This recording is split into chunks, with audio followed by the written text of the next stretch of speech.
রাসূল সাল্লাল্লাহু আলাইহি ওয়াসাল্লাম বলেছেন, হুব্বুন নাস মানে হচ্ছে মানুষের ভালোবাসা।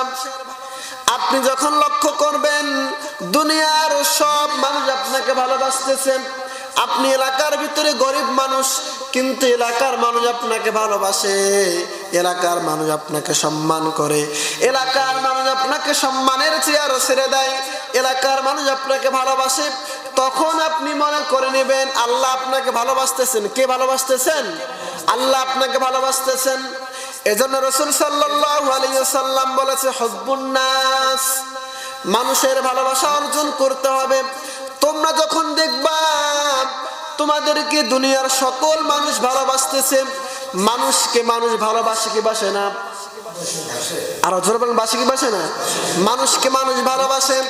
এই মানুষের ভালোবাসা যখন আপনি পাবেন, রাত্রি বেলায় মানুষ আপনার জন্য হাত তুলে দোয়া করবে, মসজিদের ইমাম সাহেব আপনার জন্য হাত তুলে দোয়া করবে। মনে করবেন এই ভালোবাসা দুনিয়ার ভালোবাসা না, এই ভালোবাসা কার? আল্লাহর ভালোবাসা।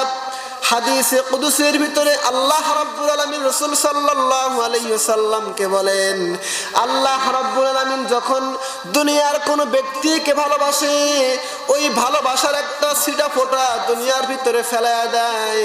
আল্লাহ রাব্বুল আলামিন যখন দুনিয়ার কোন ব্যক্তিকে ভালোবাসে, আল্লাহ রাব্বুল আলামিন হযরতে জিবরাইল আলামিন, এ দুনিয়ার বান্দারা, আল্লাহ রাব্বুল আলামিন হযরতে জিবরাইল আলাইহিস সালামকে ডাক দিয়ে বলে, আরে জিবরাইল, আমি দুনিয়ার অমুক ব্যক্তিকে ভালোবাসি, মহব্বত করি, আজ থেকে তুমিও তাকে ভালোবাসতে শুরু করে দাও, মহব্বত করতে শুরু করে দাও।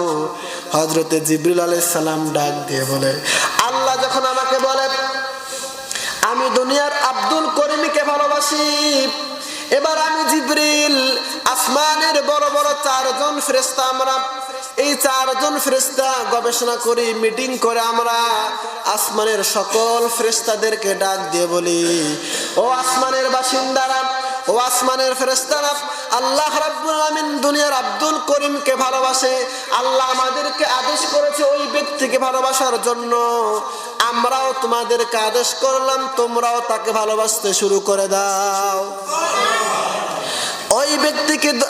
ওই ব্যক্তিকে আল্লাহ রাব্বুল আলামিন ভালোবাসেন, ওই ব্যক্তিকে আসমানের ফেরেশতারা ভালোবাসতে শুরু করে দেয়।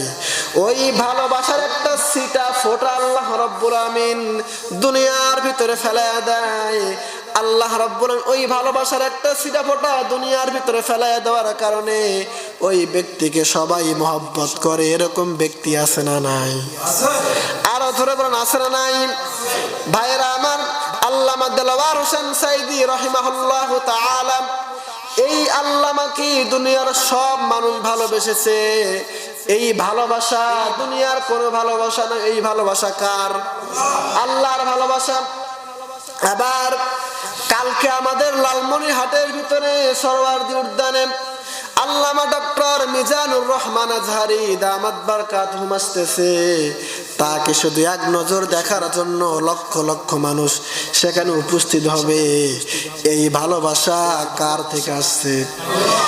এই ভালোবাসা দুনিয়া থেকে আসে নাই। এই ভালোবাসা আল্লাহ রাব্বুল আমিনের ডাইরেক্ট ভালোবাসা। আপনি আমি ইচ্ছা করলে মানুষের ভালোবাসা আমরা অর্জন করতে পারবো? অর্জন করতে পারবো না।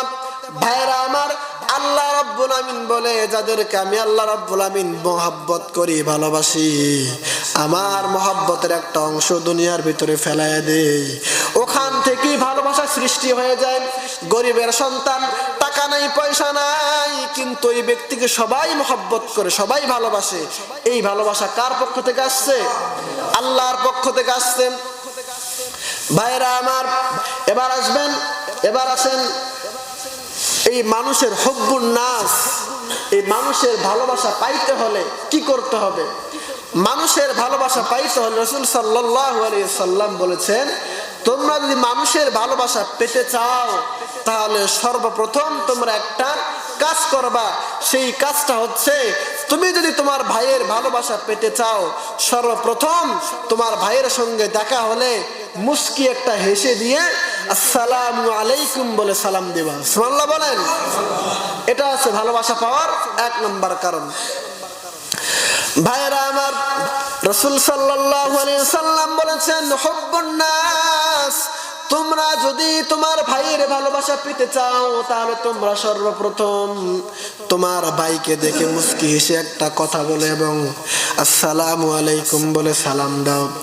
আপনি যদি এই আসসালামু আলাইকুম বলে সালাম দিতে পারেন আর আপনার ভাইয়ের মনের ভিতরে ভালোবাসা এবং আনন্দ ঢুকাই দিতে পারেন, রাসূল সাল্লাল্লাহু আলাইহি ওয়াসাল্লাম বলেন ওই দিনের ভিতরে সর্বশ্রেষ্ঠ আপনি সওয়াবের কাজ করলেন। সুবহানাল্লাহ বলেন। আপনি যদি আপনার ভাইকে সালাম দিয়ে মুস্কি হেসে দিয়ে সালাম দিতে পারেন আর সে যদি খুশি হতে পারে, ওই দিনের ভিতরে সর্বশ্রেষ্ঠ আমল আপনি করে নিলেন। আর জোরে বলুন সুবহানাল্লাহ। তাহলে আমরা করব তো?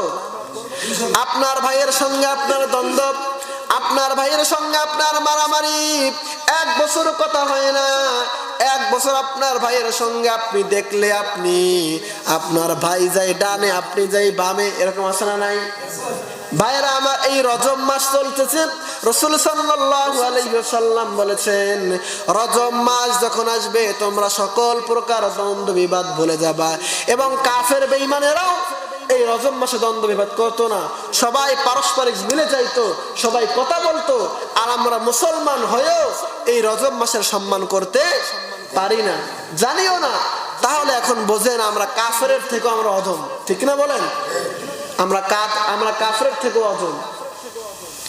হুব্বুন নাস, 1 নাম্বার জান্নাতে যাওয়ার 5টি আলামত। 1 নাম্বার হচ্ছে হুব্বুন নাস, মানুষের ভালোবাসা অর্জন করতে হবে। এই মানুষের ভালোবাসা অর্জন যারা করবে, আল্লাহ রাসূল সাল্লাল্লাহু আলাইহি ওয়াসাল্লাম বলেছেন এদেরকে আল্লাহ রাব্বুল আলামিন কাল কিয়ামতের ময়দানে জান্নাত দিবে। জোরে বলি সুবহানাল্লাহ।